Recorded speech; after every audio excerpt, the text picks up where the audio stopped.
In Chapter 2, we left off at our new church built by Henry Eccles in 1809.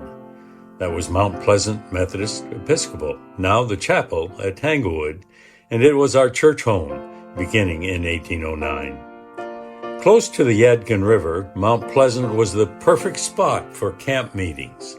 Families and friends pitched tents for days at a time to enjoy preaching, vesper services, and singing that occurred morning, noon, and night.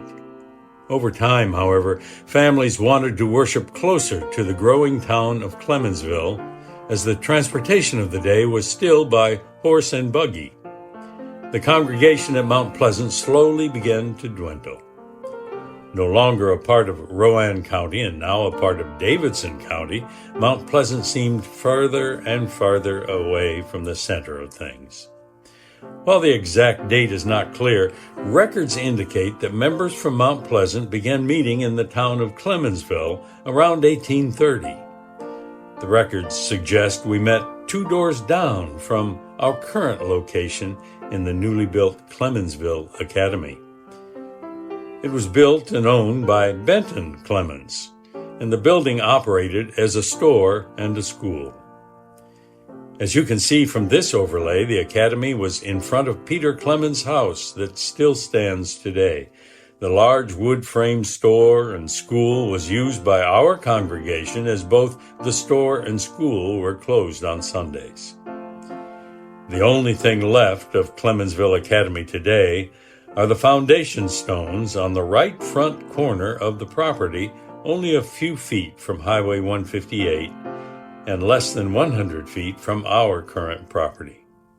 Once the school was operational, Benton Clemmons sold the property and academy to the trustees of the academy in 1834 for $1. During the decades that we met at the school or in the homes of area society members, a man named Peter Daub was an early circuit rider and preached to the Clemmonsville Society on several occasions. He would later become a professor of biblical literature at Trinity College, which is now Duke University. Daub's Chapel in Pofftown is named for him. Now, Peter's brother Michael Daub was also a minister, and he served our circuit in 1851 and again in 1854. It is during this period that we can begin to see the faces of different ministers and circuit riders that served our congregation. Solomon Helzebeck served our community 5 different times, beginning in 1855. Helzebeck was a farmer from Germantown that kept detailed journals and membership rolls from his time as a circuit rider. In his journals, he described the difficult life of a farmer, circuit rider, and his wife's illnesses. She apparently had a headache every time he came home. In 1839, Benton Clemmons sold land to the Clemmonsville Society of the Methodist Episcopal Church for $1. The deed recorded named several early settler families as trustees. The names included Henry Eccles, who built Mount Pleasant, the Douthits, McIvers, Blackburns, Chaffins, and Klaus families. The sale of this land, along with the gift of property nearby in 1856 from a church member, gave the Clemmonsville Society hope that a building of their own would be in their not-so-distant future. But unfortunately, troubling times were ahead, and no building would be erected for many years.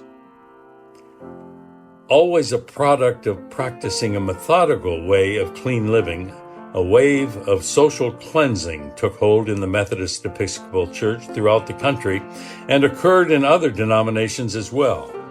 It was the minister's responsibility to issue tickets to members in good standing.